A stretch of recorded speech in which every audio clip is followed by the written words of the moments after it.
Assalamualaikum warahmatullahi wabarakatuh. Perkenalkan, nama saya Raisa Eliani. NIM saya 0801233285.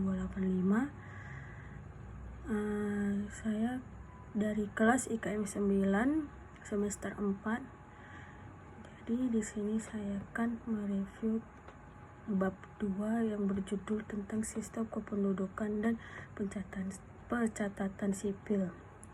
Sistem kependudukan dan pencatatan sipil atau yang disebut ADMIDUK sangat penting dalam bidang kesehatan masyarakat.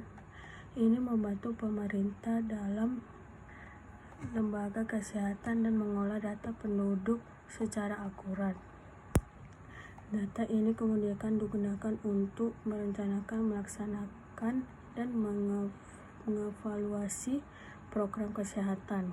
Ada beberapa manfaat ADMIDUK dalam bidang kesehatan. Yang pertama, membantu meningkatkan aksesibilitas dan kualitas layanan sosial. Kedua, membantu pemerintah dalam mengambil kebijakan, perencanaan pembangunan, dan alokasi sumber daya yang tepat.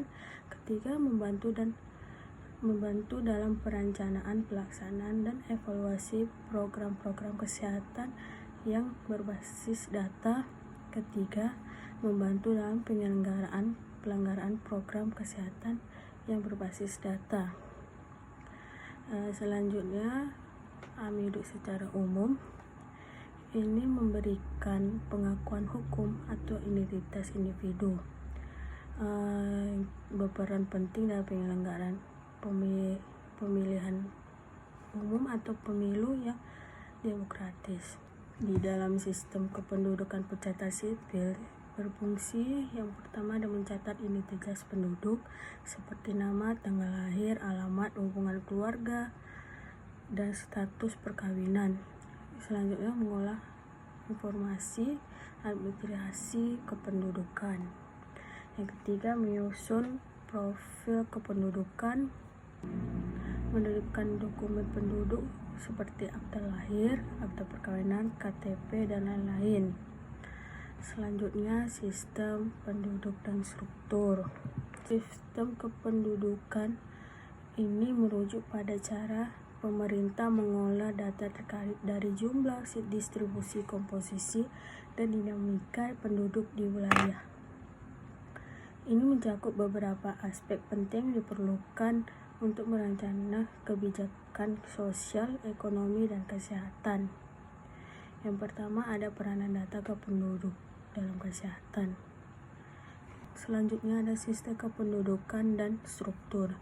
Sistem kependudukan ini merujuk pada cara pemerintah mengolah data terkait dengan jumlah, distribusi, komposisi, dan dinamika penduduk di suatu wilayah.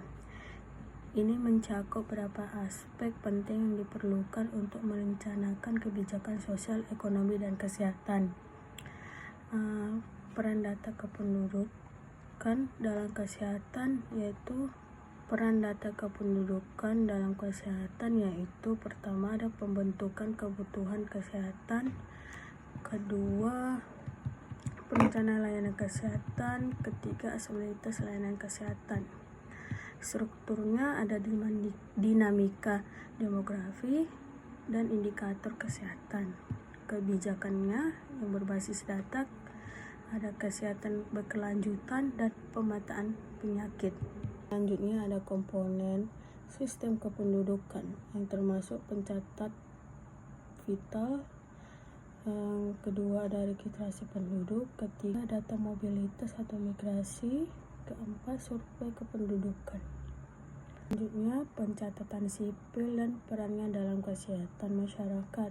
Pencatatan sipil adalah proses pencatatan resmi terhadap peristiwa penting yang dialami seseorang seperti kelahiran, kematian, perkawinan, perceraian, pengakuan adat, dan perubahan nama atau kewarganegaraan. Ini dilakukan oleh lembaga pemerintah yang bertujuan untuk memberikan kepastian hukum atas status keperdataan seseorang serta menyediakan data yang akurat untuk keperluan administrasi dan kebijakan publik.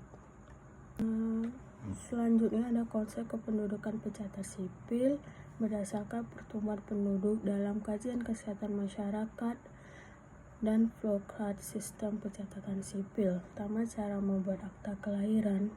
Pembuatan akta kelahiran adalah proses resmi yang dilakukan untuk mencatat kelahiran seseorang anak yang penting untuk memberikan identitas hukum dan akses terhadap berbagai layanan.